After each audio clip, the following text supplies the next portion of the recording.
Brethren, good morning, good afternoon, and a good evening to you all. It is wonderful to see so many of you joining us here today. As always, I shall start with the important housekeeping notices.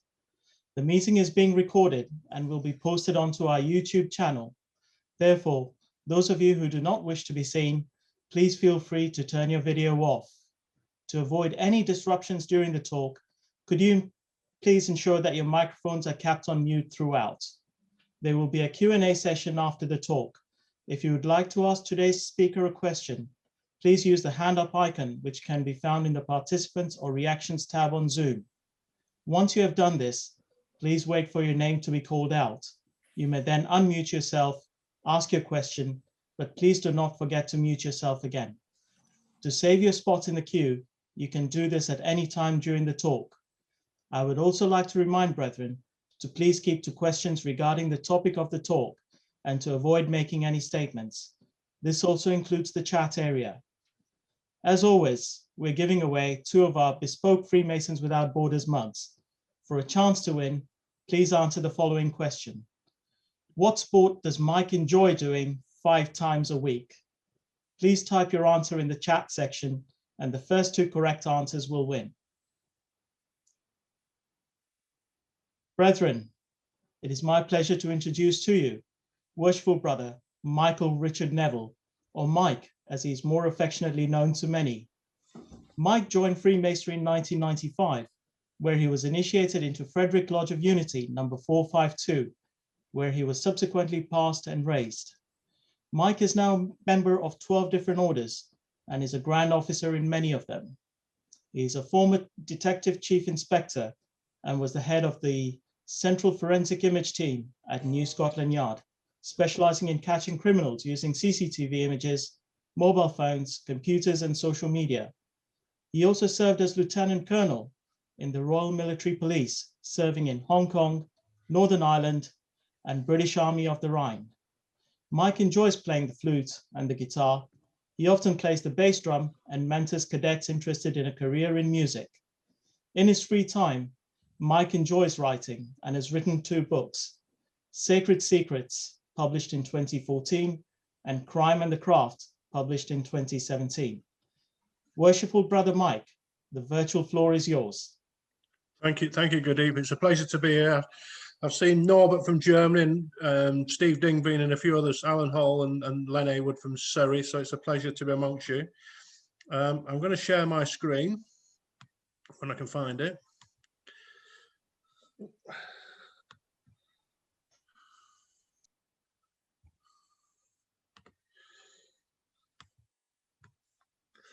Good evening. Can you see that? Can you just give me a thumbs up? Well, so what I'm going to do is I'm going to take off the sound because it makes an awful whizzing sound, which I can't get rid of. Somebody's going to have to help me with that one day.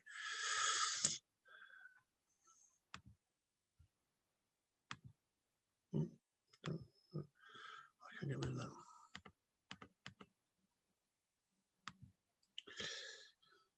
Good evening. Can I just confirm you can still hear me? Yeah. Thanks a lot. Right. So, right, everybody. I'm a crime historian as well, and this is a tale of is Jack the Ripper a Mason? You can see the question, Jack the Ripper, Jack the Mason, and this is your chance to be a detective. There may be some uniformed police officers on here, so your chance to learn something if you can. So it's your chance to try and solve this crime. I'm going to give you 10 suspects who've all got a Masonic connection. They're either Freemasons themselves or they were named by Freemasons. And really, you've got to decide if you're going to arrest these people straight away or what you're going to do. Are you going to further research or decide it's a lot of nonsense and not do anything with that particular suspect?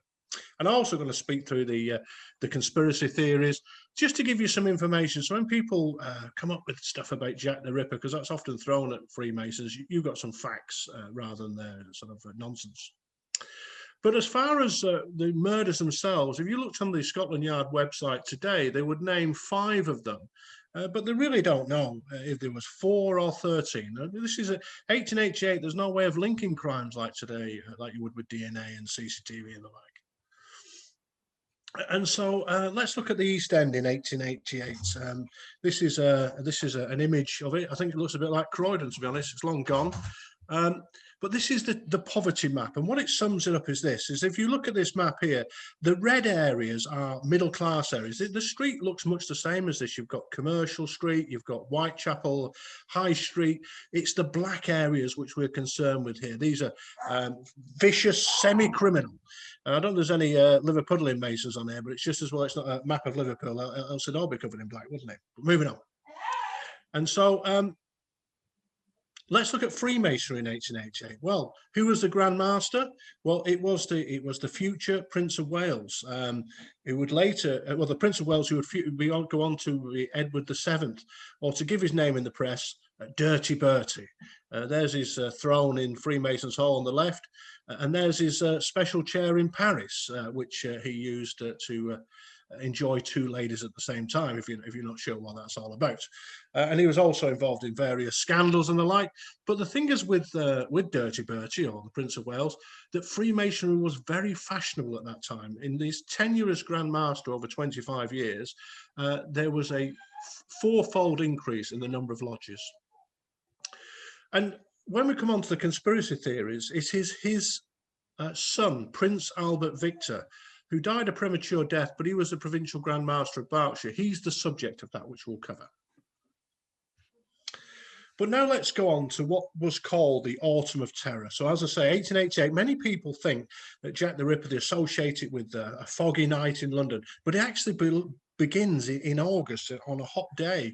And one thing to consider when I'm talking through this and you're considering the suspect is that all the murders occurred on a weekend or a bank holiday. Just consider that.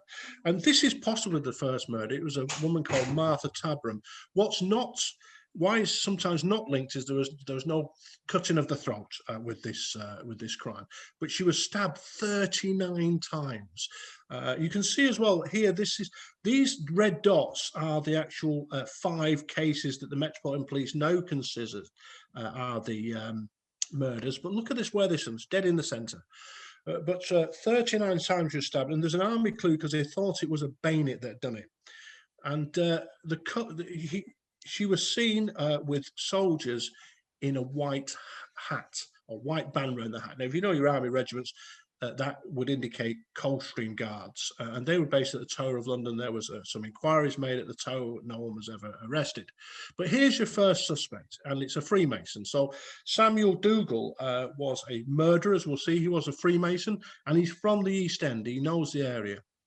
He actually killed 2 of his wives in Canada when he was a serving soldier, but he sort of got away with that. This is by poison, though, so not the same modus operandi. But he has got, obviously, the equipment to do the murders. He has got the bayonet. And if you look at his Royal Engineer's hat, which is yellow banded, obviously under the gas lamp, that would make it look white. What's ironic about Dougall, he actually applied to be the hangman. He'd been a Royal Engineer. He knew about such things. But he was actually found guilty of shooting and murdering Cecily Holland, who you can see top right. And he was hanged himself. He was actually arrested by a brother Mason in the city. But consider him as a suspect for where he's from. He's a nasty, violent man towards women as well, and so he is a possible suspect.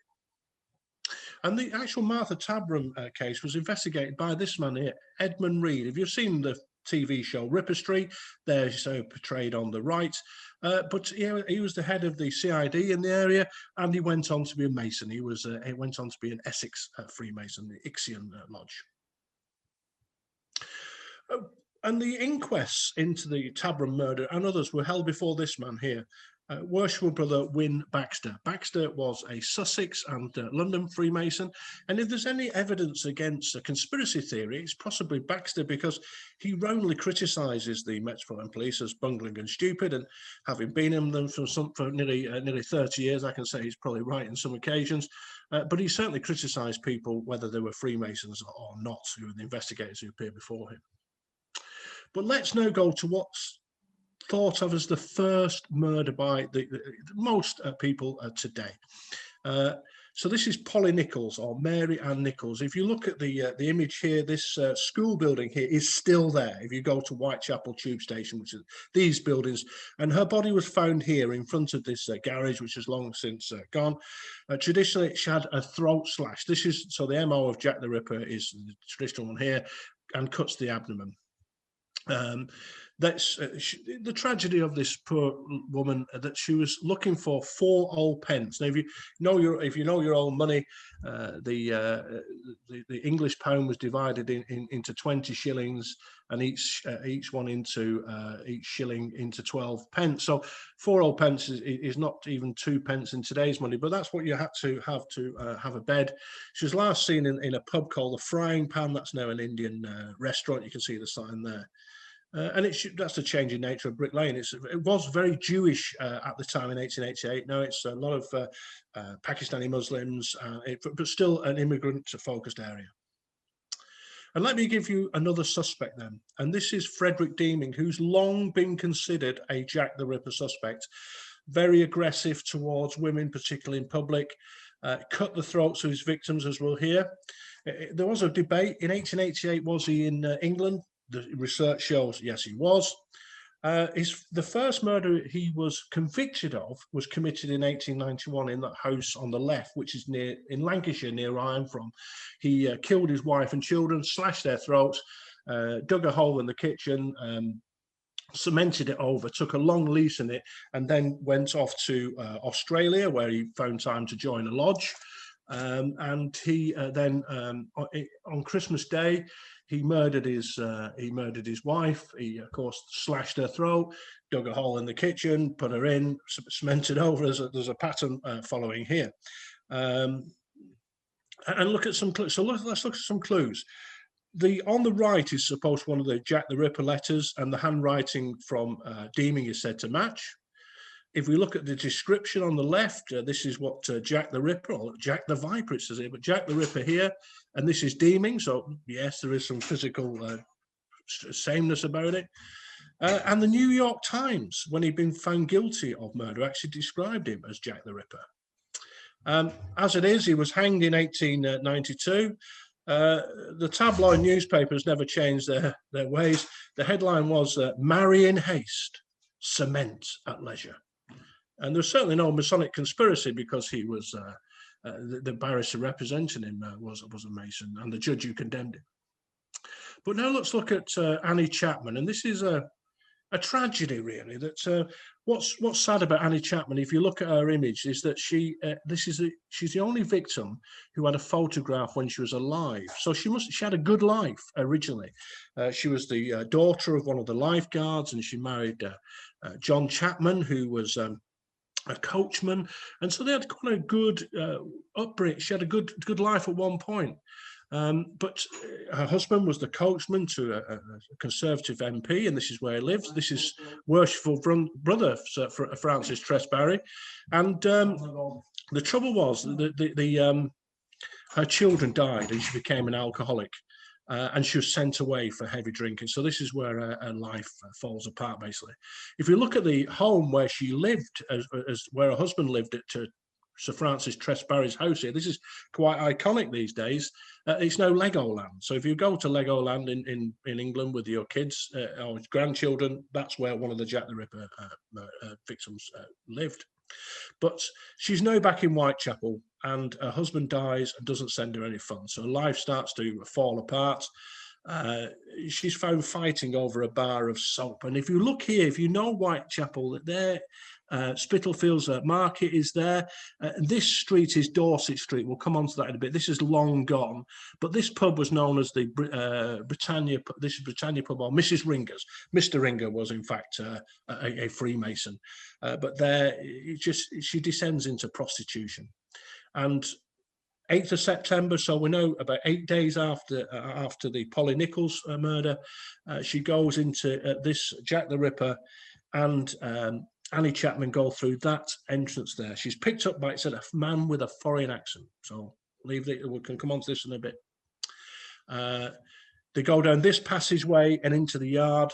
And this is a coloured photograph. Look, this has been coloured. She was actually found here between the step and the fence. The fence is rotten. If she's gone over Jack the Ripper had gone over the fence, he would have broken it. So he's obviously escaped back. But she's found, throat slashed, intestines thrown over shoulder. You can see where people get some Masonic punishment ideas from this. And Jack the Ripper flees back down that corridor and vanishes into the night. And at this point, Scotland Yard, the head of the Metropolitan Police, think that the local detective inspector, Brother Reed, can't cope. And so what happens? Well, on the left is Chief Constable Dolly Williamson, Adolphus Williamson, Freemason, a member of Lodge Number 3. But he's a very ill man. So an inquiry is handed over to Chief Inspector Donald Swanson, who's on the right. He is, in modern day terms, the senior investigating officer. He's based at the yard and he's responsible for the entire inquiry. He is also a Freemason, Scottish Craft Mason and London Mark Mason.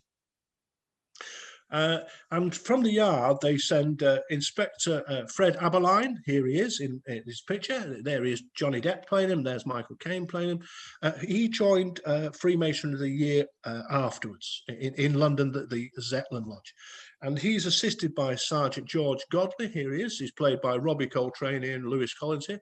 I think he's got the moustache and he's got the figure.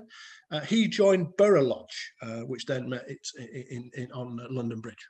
So they're sent to the scene, and their job is to investigate in Whitechapel. And there was also lots of future senior officers involved. This is Fred Wensley here. Fred Wensley went on to be the head of the CID, which was then known in London as the Chief Constable. There were 4 Chief Constables who were the head operational officers for uniform and 1 head of the CID. Today he'd be called the Commander. Very innovative man. As a young PC, he nailed bicycle tires to his hobnail boots so he could try and catch Jack the Ripper. He actually went on to form a thing called the Flying Squad. So he's a great innovator, Wensley. But again, he joined Freemasonry later in his life. He was in Temple Lodge. And so if a man like that suspected that Masons were involved in his killings, I doubt he would have ever joined. And let me give you now then suspect number 3. This is George Chapman or Kolowski. Now Kolowski, remember what we said about the clue in the Annie Chapman murder about the foreign accent? Well, he was originally from Poland, but he was arrested for poisoning his wife in 1903. So again, a different modus operandi. He'd had surgical training in Poland. Okay, so he knew, I mean, I don't know, sometimes body parts go missing. How many of you here could cut somebody open and steal a kidney? I don't know, maybe some of you are doctors, I don't know. But the key thing is, when he was prosecuted by Brother Godley in 1903, who was then a detective inspector, he met his old friend, Brother Aberline, who had retired, and he said, "You've got Jack the Ripper at last." So Aberline, the detective inspector on the ground, considers Kolowski or Chapman to be Jack the Ripper. And let's look where he lived. Remember the Tabram murder, right in the centre. Here it is. And here's where he lived, in this pub, which is exactly here. Now, serial killers often start near home and they spread out. But look, dead centre. Dead centre. So is it Kolowski? So let's move on. So there's now 3 weeks of inactivity. So the Metropolitan Police are probably thinking, thank the Lord for that, there's no more killings. But it's all going to go badly wrong, because on the 30th of September, there's what's called a double event. There's 2 murders at the same time. So on the left is Long Liz Stride, who was originally from Gothenburg in Sweden, was also a prostitute in Wales, and then made her way to a tragic life. Lots of these women have tragic lives, and she ends up in the East End. She was found. What happens here is that Jack the Ripper grabs her, he slashes her throat, he's going to do his dirty deed, and then a horse and cart pull up, and his lust is not satisfied. Some of you old boys try and remember that feeling, but he runs off. There's a Masonic link to this. This is Dutfield's yard here. This is all long gone. It's a school now. That was owned by Arthur Dutfield, who was a member of the Doric Lodge, which still meets. But Jack the Ripper is now running from there towards the City of London, Aldgate. Earlier that day in Aldgate, a woman from Staffordshire, Catherine Eddowes, originally from Wolverhampton, she had fallen into another life of prostitution. She'd been arrested outside Aldgate tube station. That you can see it there. It's that building still there today. She was arrested by the city police for drunkenness. And the Three Nuns pub was where actually Masonic meetings were held there as well. But she's released when she's sober at about 1 o'clock in the morning, and she needs 4 old pence for a bed. So she leaves Bishopsgate police station and she's heading for Aldgate at the same time as Jack the Ripper's coming as well. This is Mitre Square, and that corner here, this is long gone. If you go to Mitre Square now, it's really laid out nicely. But this dark corner here is where the two end up meeting, and that's where a body is found. A throat is slashed, intestines over the shoulder. And what's critical about this is she's murdered in the City of London police area. If you don't know London, policing wise, the very centre is a different police force from the Metropolitan Police, which controls the vast majority of it. So this is going to cause confusion. And this is an original drawing here this is terrible injuries she suffered here. And you can see here's Mitre Square. These buildings have long gone, so it's very much more open, but this passageway is still here. There's where the body is, but you can see one light, one gas lamp. You can imagine how dark this is here. So, and the examiner called to the scene is Dr. Frederick Brown, who of course is a Freemason. He's in the Grand Master's Lodge and he's in St. Paul's Lodge. And there are 3 critical clues here. Firstly, a piece of her apron has been removed. Okay. Secondly, one of her kidneys has gone missing. And thirdly, this shawl, which may belong to the victim, we'll speak about that in it. There's 3 critical things. Now, let me give you another suspect. And it's Aaron Kosminski, who was a Polish Jew. So when Brother Swanson here reported because Brother Dolly Williamson, the chief constable of the CID, was ill, he reported direct to Sir Robert Anderson, the assistant commissioner, who wasn't a Mason. But when Sir Robert Anderson retired, he wrote that book you can see on the right, and that is his memoirs. And in that book, he wrote this: unsolved murders are very rare, and Jack in London, and Jack the Ripper is not in that category. So what's he's saying? It's been solved. And so that book, copy of that book, was handed to Brother Swanson as a gift, and it stayed in his family for a long time. And 100 years later, his great grandson was reading it, and look, where it says, where Anderson has written, I cannot name the suspect, he's written this: Kosminski was the suspect. So who was Kosminski? Well, he was just a local Polish Jew, a nobody really. All this talk of celebrities, he's a nobody. So how did the police solve crime in 1888? Well, let's have a look. So they did have identification parades. However, somebody had seen Kosminski running down the passageway I showed you, and he was picked out. But the witness was Jewish and said, I cannot give evidence to send a fellow Jew to the gallows. So unless a witness will attend court, an ID parade is of no consequence. They had photography, but of course, unless Jack the Ripper stands still for 20 minutes, it's no good. There was no fingerprints until 1902. Of course, the first expert on this was a Freemason. So invite me back, I'll tell you all about it. No CCTV, my expertise. No DNA, not for literally 100 years until after the case. But we'll come on to that. There, of course, they had bloodhounds, but the police had the usual excuse: they had no budget, so they weren't used either. But they did have detectives, and detectives, there's Detective Inspector Reed there, Brother Reed. They did have detectives who could follow them, and they were disguised by Brother Willie Clarkson, who was a member of the theatrical lodge, the Drury Lane Lodge. And they followed Kosminski around for 3 days. But they found him masturbating in public. Now, if you're not sure, that's not right. So if you are doing it, you must stop. But so the facts are, he was a lunatic. There's nothing they could do with him, and he was put in a lunatic asylum, and there he died.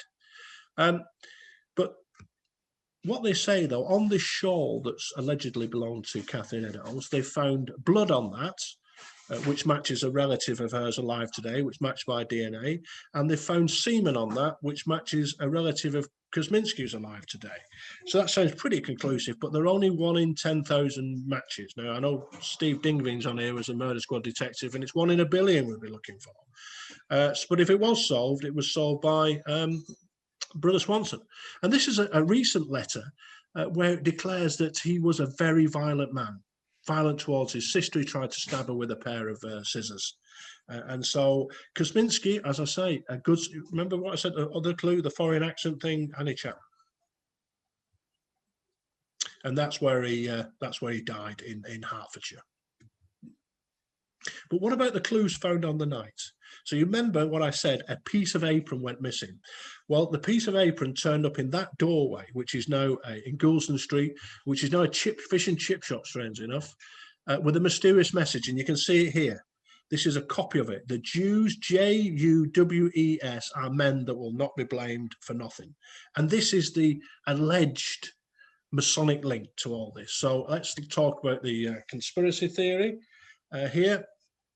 And what it said is this, is that the J-U-W is not Jewish people. It's supposed to be a collective noun for Jubilo, Jubilum, and Jubilar, who are supposed to be the 3 assassins of Hiram Abiff. Of course, it's never been used in English ritual. Here's Johnny Depp's finger in the film From Hell, looking it up, okay? So what about this Masonic conspiracy theory? What's first said is that the person who ordered the writing to be removed was Sir Charles Warren, who was a Freemason. But of course, he didn't really. He just backed up his local superintendent. The writing was in the Metropolitan Police area. The murder was in the City Police area. So there was a debate between the Metropolitan Police and the City Police as to what was going to happen. And simply, Sir Charles Warren backed up his superintendent and said, move it. We don't want any anti-Semitic riots.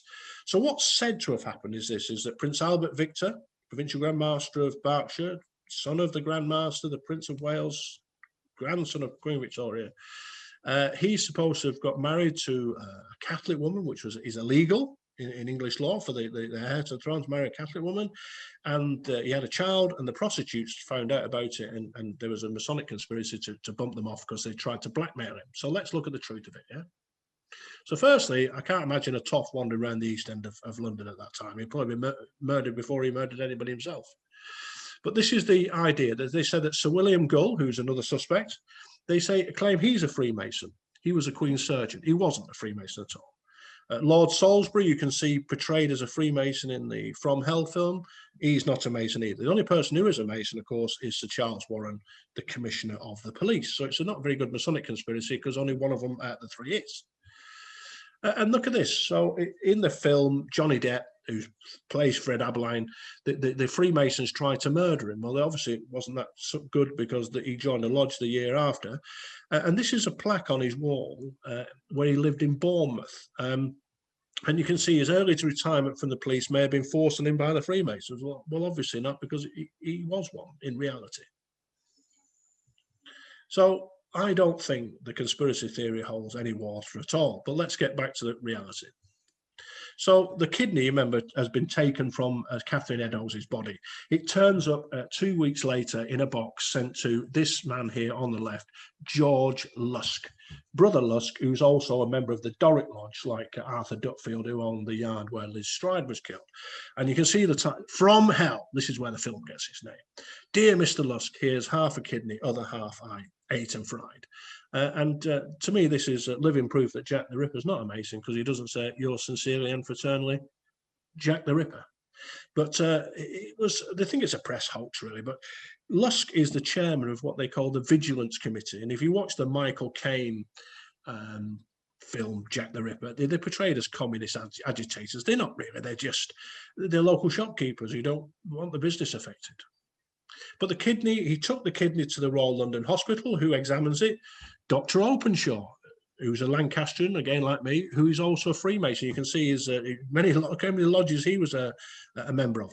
But you've got to consider today, what could they have done with the kidney today? They could have done toxicology to see what the victim had eaten and drank and taken drugs beforehand. They could have done DNA to see was it Catherine Eddowes' kidney? Was the DNA of the killer on there, or was the fingerprints? What could they do in 1888? They could just about say it's a human kidney. So let me give you another suspect while we, because in a police inquiry, the suspects come up randomly. You don't really know where they're coming from. But look at James Maybrick. There's a diary, a ledger of Jack the Ripper, which is pictures here. If this diary is correct, it's more than likely that Maybrick was the killer. The only trouble is there's no provenance to the diary. It was handed handed over in a pub by an unemployed Liverpudlian scrap dealer. Now, forgive me for being from Manchester, but that automatically rules it out with me. But, it says that Maybrick is the killer. It's his life, if you read the diary. And he certainly had a lover in Whitechapel. There's a lodge in Liverpool. And he was, well, ultimately, he got his comeuppance if it was him, because he was murdered by his wife. His wife was found guilty and sentenced to hang, but then they found the judge was mad, so they let her off. It's nice to know British justice continues in this top quality way. And also his brother is named as a killer. In this book here by Bruce Robinson, of course, it starts off, he's shielded by Masons, which is always a dubious statement. The only evidence against him appears to he sang a song called They All Love Jack, so I'll leave that in your hands. But of course, he was a member of various lodges, including one that met at Surbiton. The craziest suspect, I think, is possibly Dr. Bernardo. The evidence against him is that apparently we did know Liz Stride, who identified the body, but he had a lonely childhood and religious zeal, which sounds like nonsense to me, but there we are. And another good suspect, Francis Tumblety. Now, what's the Masonic? So I should say that Bernardo was a Freemason. Francis Tumblety wasn't a Freemason, but he was named by a Freemason, Brother John Littlechild. Littlechild was a good detective, brave man. He arrested a corrupt Freemason with a pistol in 1877, but he went on as a DI to set up the special branch, which is now like the anti-terrorist squad. He named Francis Tumblety. He's a strange character, Tumblety. He collects female organs, which kept them in jars, as you do. And he certainly was in Whitechapel, hated prostitutes, but then he was arrested for homosexual acts. Now, if a serial killer is homosexual, they'll generally target young men. But Littlechild believed it was him. But when he went to Canada, and then crossed the border, and the NYPD weren't convinced, so he was never arrested. Let's move on. So what the final murder, some believe it's this. It's happened on the day of the Lord Mayor's show, which is the second Saturday in November every year in London. The Lord Mayor, Polydore de Keyser, was certainly a Freemason. And it occurred here. So remember I said about the market here, Spitalfields here. Here's Dorset Street, long since demolished. If you walk down there for 200 yards, you come to this little entrance here, Miller's Court, and in there lived Mary Kelly. She was the youngest victim. All the other victims were in late 30s, 40s. She was in her 20s. And it's the only crime committed inside a dwelling. So Jack the Ripper's, he's not got 15 minutes here. He's got as much time as he wants. Now, people have criticised the portrayal of these victims, but here's Walter Dew, who went on to be a Freemason, Middlesex Freemason, detective constable at the time. He described as quite attractive, pretty, buxom girls. Pretty good portrayal in my view. Walter Dew, by the time he was a Mason, he's the one who chased Crippen across the Atlantic and captured him. That's a lot later, that's 1910. But he was present when the body of Mary Kelly was found. This is one of the very first crime scene photographs. You can see it's horrendous. Her face is nearly gone, a chest cavity has been opened, and there's the thigh bone. Dreadful injuries inflicted by Jack the Ripper. And this is Aberline's statement here. Look, the culminating point of the gratification of his morbid ideas. He's obviously a very sick man. What shows the basic nature of forensic science at that time, they told Walter Dew, Brother Dew, to take a photograph of her eyes because they thought they might recall the last thing she'd ever seen. And the doctor who examined the body is actually another Freemason, Dr. Bond, a Charing Cross police surgeon. And what else he did is he did the very first offender profile. Now, of course, if there's a serial rapist or murderer, the Yard or Scotland Yard or the FBI or police agency will call in a psychologist who'll write a profile. This is the very first time it was done. And this is what he says, that he believes he has no scientific knowledge, inoffensive, middle-aged, respectably dressed, periodical attacks of homicidal and erotic mania. Now look at those descriptions. And this is Peter Sutcliffe, the Yorkshire Ripper, who was committing crimes in the 70s and early 80s in England. And he's a lorry driver from Bradford. And look at the description. The description is spot on. So I would suggest if we're looking for Jack the Ripper, we're looking for a 19th century version of a lorry driver from Bradford. And of course, there were no lorries, so he was on foot. So his area of operations is much smaller. But the idea it's a celebrity. He's a no one like Peter Sutcliffe, I think. And the final suspect, Montague Druitt, his Masonic connection, the only Masonic connections are that his uncle was a Mason, he's a vicar in Australia, and the coroner the inquest was also a Mason. But the only evidence against him is he committed suicide soon after the Kelly murder, so there's not much there. And it may have gone on. The following year, there was another murder. Brother Bond, Dr. Bond thought it was Jack the Ripper. The police don't. That shows the mystery of it all, really. And so in conclusion, there's lots of, it fascinates people today. There's books written about it today. There's a traditional image of Jack the Ripper in his top hat. Let's look at Victorian society. It was fashionable to be a Freemason. So the fact is I've identified 40 Freemasons involved in this crime. Is that a conspiracy or is it simply Victorian society? Why wasn't he caught? Well, he might be caught if it was Kosminski. They knew who it was, but let's say he wasn't. Why wasn't he caught? I've told you there was hardly any investigative opportunities, no fingerprints, no DNA, no CCTV, etc., etc. The conspiracy theory, I think we can put that to bed. Okay. So are you a detective? So these are the 10 suspects. The ones in white are Masons. The ones in yellow are not Masons, but they were named or have some Masonic connection. But you may have some opinion on who it is. I certainly know who I would arrest. I've got a top 3, and you see if they're the same. See if they're the same as mine. If you want to go and see these places, you can come with me. I'll show you around once this awful pandemic's over.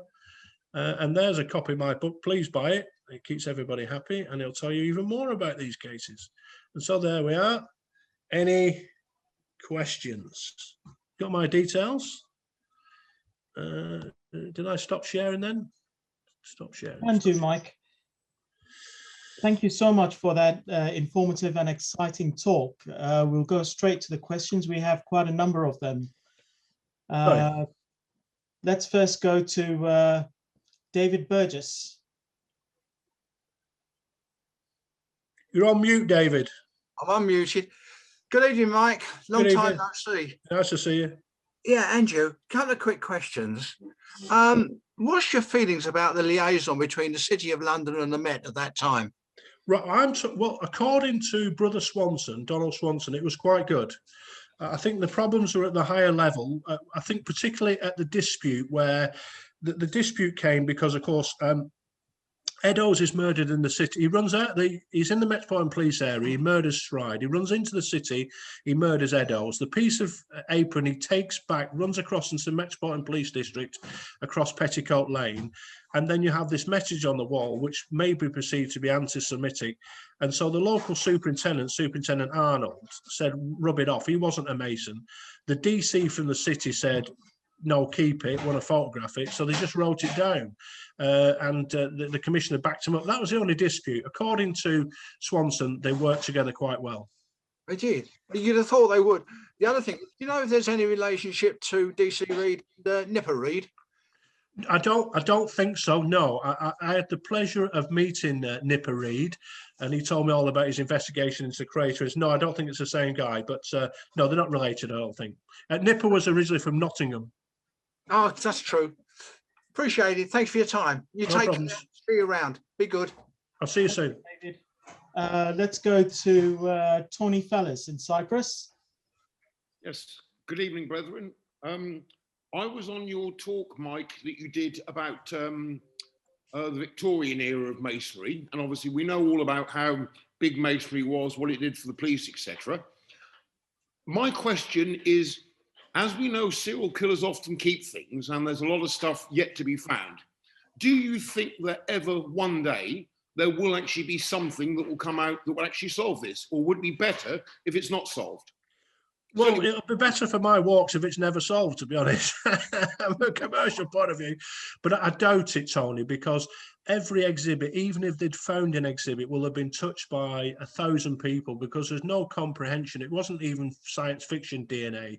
So it's just like the shawl. Even if we could prove that Catherine Eddowes had it, it's been handled by so many people. So I don't think it will. I think the best thing that came out was those notes from Donald Swanson saying Kosminski is a suspect. That's probably the best clue that we've had. I mean, it's strange that he said that, but Aberline said Kolowski was the suspect. So you've got the detective inspector and the DCI naming two different people, but they're both very similar names. Were they just confused? I don't know. But I don't think anything will. Probably better we don't yet. Yeah, I agree. It's one of those like eternal. I think you're right. Thank you, Tony. Let's go to Terry Hall. Good evening, Mike. Good to hear you talk again. I think we've touched on this before, but Patricia Cornwall is obsessed with Walter Sickett being a suspect, yet he doesn't appear in your top 10. Why is that, sir? Well, really, because there's no real Masonic connection, I suppose. I do go for the Masonic connections, but of course, Sickert is connected to the conspiracy theory in the sense that, it's all part of, Prince Albert Victor was his friend. But I go back to this idea that a toff, a sort of painter, would wander around Dorset Street and kill people.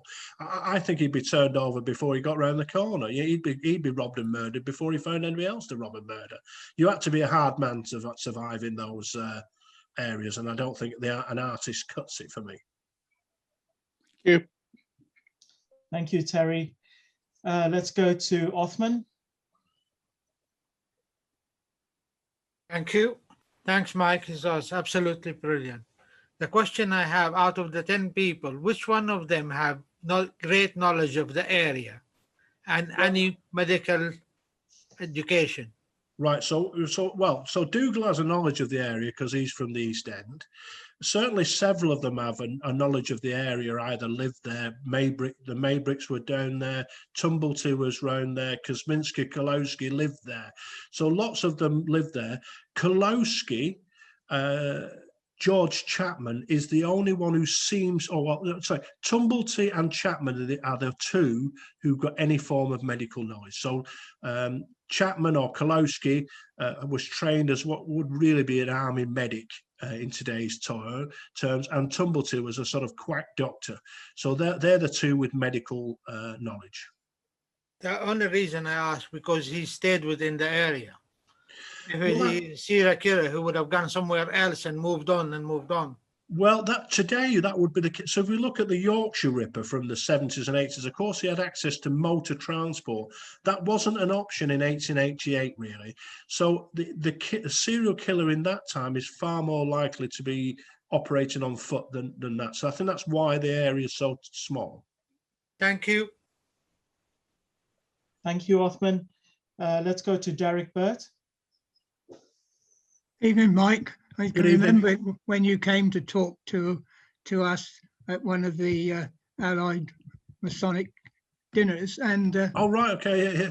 And if you remember, I gave you a video, a DVD, and about Druitt. So there was Druitt is your number 10, and you mentioned about Dorset Road, and Druitt was a Dorset man. Yes, he came from Wimborne in Dorset. So have you not yet been convinced by my video? I'm not convinced it's true. I'm not convinced. Sorry, no, I'm not convinced it's true. Bizarrely, I went to a wedding of a police colleague, and his wife was a relative of him. She was Australian because he had that Australian branch. His uncle was a vicar in Australia. I think he was homosexual, and as I say, a homosexual killer would normally target young men. I'm not convinced, but maybe you're right and I'm wrong. Well, Druitt's father was a surgeon, wasn't he? Yeah. So yeah, I do know the Dorset connection, but I think there's a lot of. When I was a young policeman, I had Dorset Road on my beat, so you didn't do anything there. So I don't believe that's the connection. But you may be right. Yeah. Thanks again. Right. Thank you. Thank you, Derek. Can we go to Nick? Hello, Mike. there was a watch discovered, I think, 10 years ago in Liverpool. It was hallmarked to 1846, and on the inside cover was the word J. Maybrick. I am Jack, and initials MK, ES, CE, NN, and AC. I think there was some forensic work done on that watch, and the scratches and indentations weren't new. I just wondered if you knew about that and had any thoughts on that. But first off, I'd like to acknowledge Nick, because Nick's in my book. He was a very good scenes of crime officer, and he appears as one of the characters, did some very innovative work with DNA. The second thing is, no, I didn't know about it, Nick. So if you can find me details, but I'm not convinced by the Maybrick thing. I think, forgive me, anybody from Liverpool, but I'm dubious about anything involving Scousers.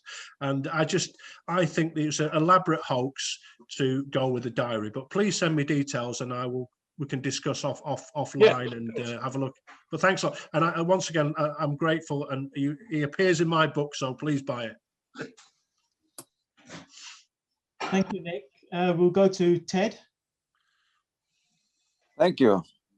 I'm intrigued by that tassel that was taken from the apron and then later found in the alleyway or the entrance to the building. Yeah. How long after the tassel disappeared? It's a slide. It's like the corner edge of the apron. It was found about 1 hour later by a police constable, and what they noted, the blood had been wiped. So it's almost like he'd wiped the knife on the blood. And when they gave the apron back to Dr. Brown, it of course matched the bit from Catherine Eddowes' apron. So they were convinced that was the right part of it was the real apron. And it doesn't say whether it was on the left or the right or where those words were, but that's where the Jews are the men who will not be blamed for nothing. That's where it was written, where it was found. But as I said, the key thing is the city police area ends at a place called Petticoat Lane.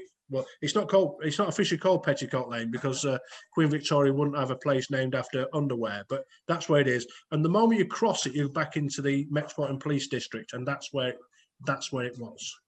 How long after the incident? An hour. 1 hour. Oh, an hour. Okay. 1 hour. I see. It's found by. And why would he put a note saying the Jews are not to blame? Well, you have bizarre. So very occasionally you find these serial killers. You're in the States, Ted, are you? No. Yes, I am. Yes. Right. So I mean, if you like the Night Stalker, people like that, they are crazy people. They left clues, so it's not without precedence. However, the clue is so wild. I personally just think it's anti-Semitic graffiti. I do not think it's a clue, but I need to be convinced. Mm-hmm. Thanks. No problems. I can't find my lost keys, let alone Jack the Ripper. Thank you, Ted. Derek, did you have another question? Would you say me? Oh, I think David Burgess has. Okay. Mate, just one other thing. There was a rumor at some stage of one of the kidneys was surgically removed. And bearing in mind the amount of light that was available in that area at that time, do you think there's any truth in that? Well, as I've said, at least 2 of the suspects I've named had some kind of medical training. Or was it just by chance? Did he just delve around and rip out whatever came into his hand? It's not clear at all. We just don't know. And as I say, the kidney has now vanished. It was destroyed in the 50s, I think. So we'll never quite know, the methods of removing it or whatever else. So it's a bit of a dead end. So sorry, that's it. No, that's no problem. I think my problem is I was a friend of Prof. Cameron. Right, okay. He might know better. No chance. Take care. Thanks. Thank you. Can I just say that people are asking about? I think the Zodiac killer was actually caught. Actually, maybe I'm wrong. But if people are asking, can I do a lecture? If you can email me, Meet's got my email details. Yes, I do lectures. The cost is a donation to charity. Yeah, thank you, Mike. What I'll do is I'll put your email address on our Facebook page. Thank you. And I'll put my post up. Thank you, David. Also, can we go to Richard, please? I was thinking better. Thank you for an interesting talk, Mike. I was thinking better of asking this because from what you said about a toff being in that area, it would be easily turned over. There was something I'm sure I heard somewhere that these guys had been put up to hide the fact that it could have been done by the Prince of Wales. Well, it's the Prince of Wales' son. It's Prince Albert Victor. Okay, that's who that is. So the Prince of Wales was the future Edward VII, who was the Grand Master, and his son was Prince Albert Victor, who was the heir to the throne after him, but then died an early death. But it's him who's said to have married the Catholic woman, had a child. It's all involved in this Walter Sickert character as well. And the prostitutes are said to have blackmailed him, and therefore there's this alleged conspiracy to bump them off. I personally it just doesn't ring true. Like William Gull, for example, was older than most of the blokes on here, and he had a stroke. So the idea of him jumping up and down out of carriages and stabbing people just doesn't cut the mustard with me. Yeah. Well, thank you for a great talk. No problems. Well, I think that's it, Mike. I've got a question. Lecture that was. Hold on, I've got a question. Oh, right. I put my hand up. I didn't see that. I thought admins couldn't put their hands up. That's terrible. It's hidden by your photograph. It's the same colour. Yeah. Mike, well, I suppose I should allude to this now. Your top three, please. Thank you very much. Oh, right. Okay. So I think Kolowski and Kosminski are they're the top of the tree, really. I think Kosminski mainly. And Deming. Deming was a nasty, horrible man. And I'm pleased, I don't know if my friend Peter Reeves on here, but he's a top researcher. He's the one who found out he was a New South Wales Mason. Deming is particularly vicious. And as I say, he had the modus operandi. He did cut the throats. Yeah, they're the three I would arrest straight away and put them on ID parade. See what we could find out. Thanks, Mike. Thank you, Gadeeb. Thanks, Amit. We can go to Brett.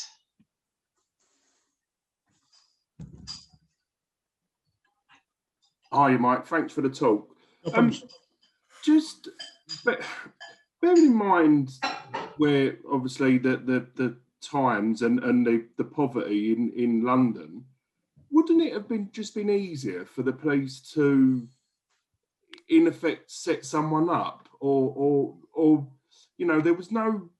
surely there was more benefit to actually have someone charged and it looked like there'd been a successful sort of prosecution than leave it open. And considering the sort of well-educated people were obviously rich at the time, surely not that wouldn't have been too difficult to do. I'm just wondering. Well, I hope the police are better than that they would, frame somebody in a sense. And I think we've seen how many the police officers, the commissioner was a police officer. The head of the CID the commissioner was a Mason. The head of the CID was a Mason. The senior investigating officer was a Mason. The operational detective inspector was a Mason, and his good sergeant was a Mason. So we can only hope they were good men and true, and they didn't do dirty deeds, which they seemingly didn't. And if it was true that it was Kosminski, they had got him. They had the killer, but the reason they didn't name him, there was no way in those times to deal with a lunatic. They just put him in an asylum, and that was the finish of it. Because, as I've said, the Jewish guy wouldn't give evidence against him, and then we found out about 100 years later. So I think, given the fact that London was a mess, it was the biggest, it grown into this enormous city with all sorts. So the sewers don't work because there's not enough sewers. The transport doesn't work. The policing doesn't work because it's the first city to grow to such massive things. And given that, the police are faced with the world's first sexual serial killer. And if it was Kosminski, then they did a good job and they got him and he was locked away and didn't kill no more. So no, I'd hope the police were better than that. And as we're all brother Masons, I think we can be pleased that they didn't frame anybody. Sorry, Mike, but was trials in them days still by conventional jury as well then? Yes, it was. So a trial was by a jury. Of course, they're all men, you either were a house owner or you rented a house with 17 windows. So where that came from, I don't know. But that was how you were a member of a jury. So, for example, on the coroner's inquest, they had juries as well. And on the Kelly one, at least 4 of them were Masons. So there's Masons everywhere, really. Cool. Thanks, Mike. No problems. Thank you, Brett. Can we go to Lilo?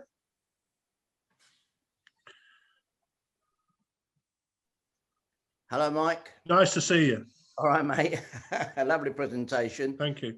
I see you're pushing your books, but you still haven't come back to me with giving me. I wanted to buy both of them. Oh, did you? Well, Yeah. that's a bad salesman. I have to get a grip of myself, mate. All right. Well, you'll have to private message me later. Yeah. No problems. Right, Mike. How sure are we that of the 5 that we know, and you said it could have even been up to 15, yeah, that it was all one person? We don't, because again, like today, they would have done DNA and fingerprints. They don't know that. They're basing it on the modus operandi. So in particular, the throat slashing. That's why there's debate about whether Martha Tabram was an early victim or not a victim at all. And that's why at the end of it, clay pipe Alice, was she, you've got a disagreement. You've got the doctor saying, yes, it is. You've got the police saying, no, it's not. So we're not sure. In the basic terms, we're not sure at all. And it may be that, as I say, up to 13, 14 or 15, but some people argue that Liz Stride wasn't, so it might be 4. Right. So, yeah, I'm sorry I'm being vague, but that's the reality as we know. According to our friend Artilio Grandani today, when he told he was going to come on, he thinks it's Kowalski. He said He was one of my DCs, so I'll give him that. He's a great guy, and he's a great man, and I'll go with him on that. Lovely. Thank you very much, mate. And we'll get in contact soon, yeah? No problems at all. Good to see you, yeah? All right, mate. Thank you, Lilo. Can we go to Gary Stodell? Yes, hi, Mike. Just a quick question, really. Bearing in mind that we've heard this week that undercover policemen may well be patrolling bars in the event of the poor woman's murder, is it true? Because it kind of reminded me of a story I heard years ago. Is it true that back in the day of Jack the Ripper that they dressed policemen up in women's clothes to try and catch the killer? Is that true? They may well have tried that, yes. I mean, Willie Clarkson was, he had a sort of costume shop in central London, just off Piccadilly. So he would have had all sorts of costumes. So yes, disguising them as women, describing them as disguising people as workmen. All those options would have been tried. And they were tried by the city and the Metropolitan Police. Yes, no doubt they did, yeah. Interesting. Thank you. Thank you, Gary. Can we go to Finn, please? Yes, hi. I've just read an article from Copenhagen by September 28th, 1888. They're telling about the murdering going on in London. They just reached the number of 50. So I wonder if it's much more than just one Jack the Ripper going on in London at that time. Well, there may have been copycat killers, but I really, it takes some effort to be a vicious serial killer. I think there's personally, I think there's one, but there are arguments that there may have been more. I think the parallel in this is the Yorkshire Ripper Peter Sutcliffe case, where there was just one killer. He wasn't a celebrity. He had a very sick mind, but seemingly was a mundane and routine man. I think it's the same. I think if we could travel back in time, we would find one ordinary routine character who occasionally had a very sick mind and did these wicked things. So I think there was one killer. Okay. But I agree there may have been a lot more.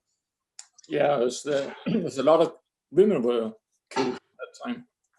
So yeah, strange. Thank you. But thank you for that. And if you could send me that, I'm trying to find it on the scrolling, so please send it to me. I'll be fascinated to read it. Yeah. Thank you, Finn. Can we go to Mikhail?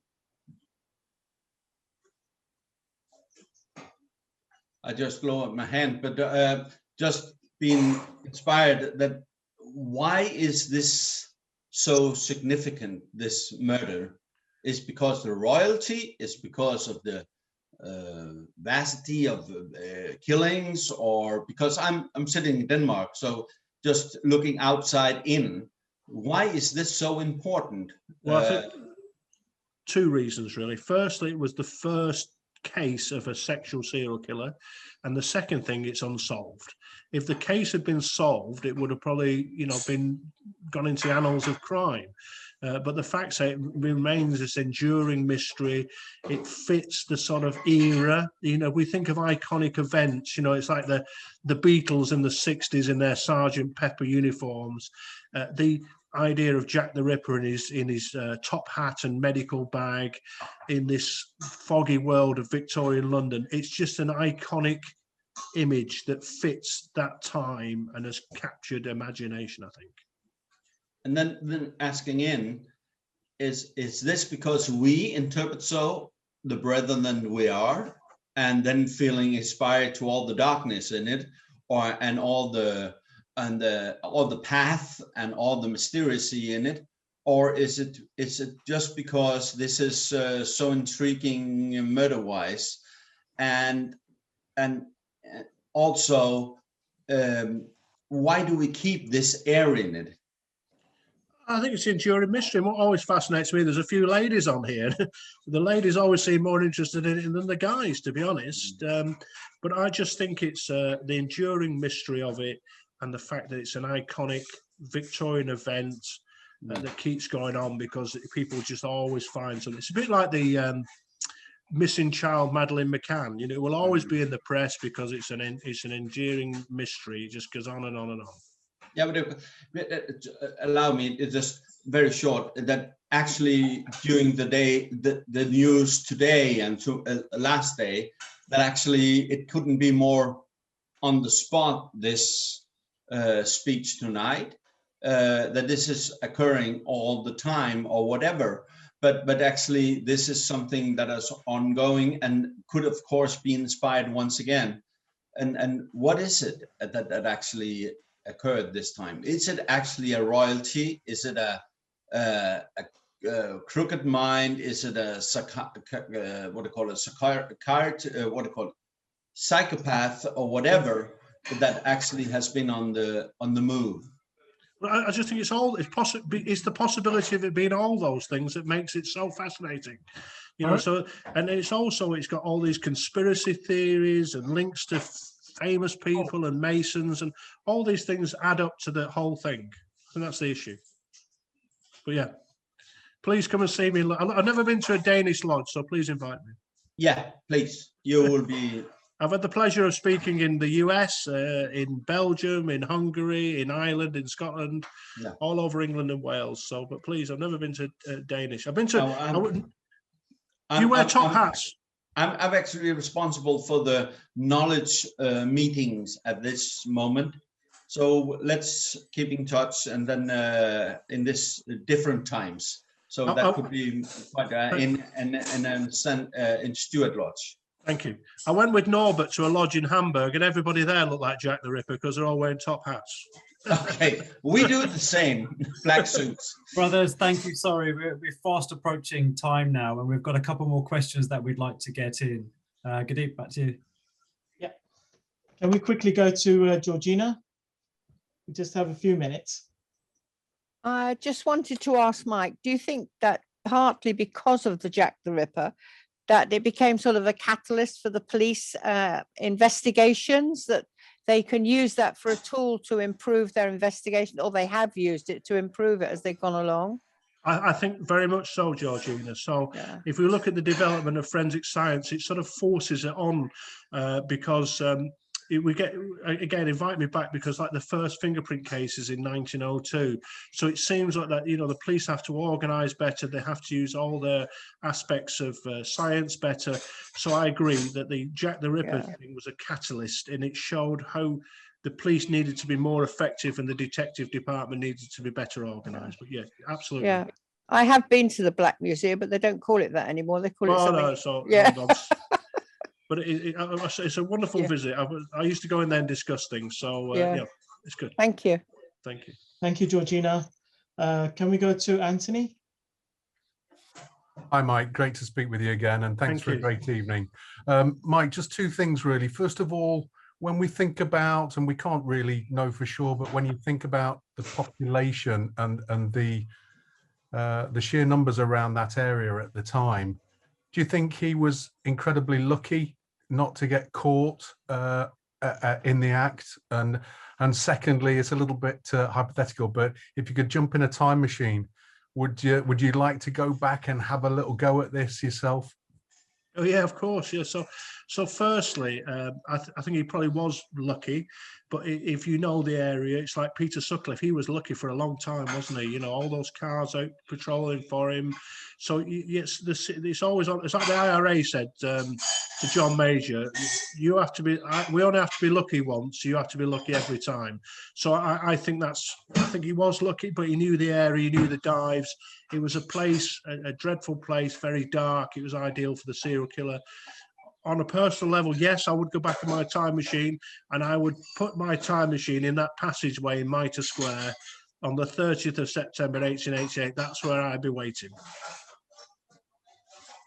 With my CCTV cameras and super recognisers. Thank you, Anthony. We'll go to the final question from Amit Watt. Oh, goodness. Sorry, I thought we were going to finish it off. It was the question that appeared on the chat, Mike. Is DNA evidence still around and can it be used in DNA today? Yeah, was there any DNA from the time?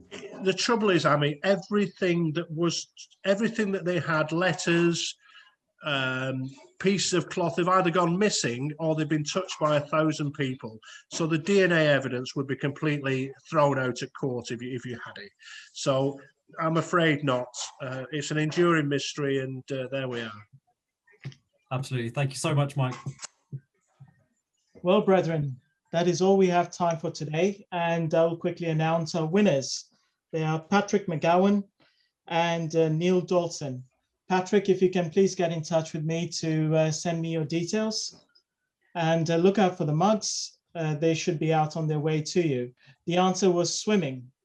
Thank you. Mike, thank you again for coming back and giving us this exciting talk.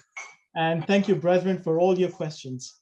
I bid you all a very good evening, and I look forward to you all joining us next Tuesday for our lecture on August Order of Light by worshipful brothers Michael Bottomley and Philip Standfast.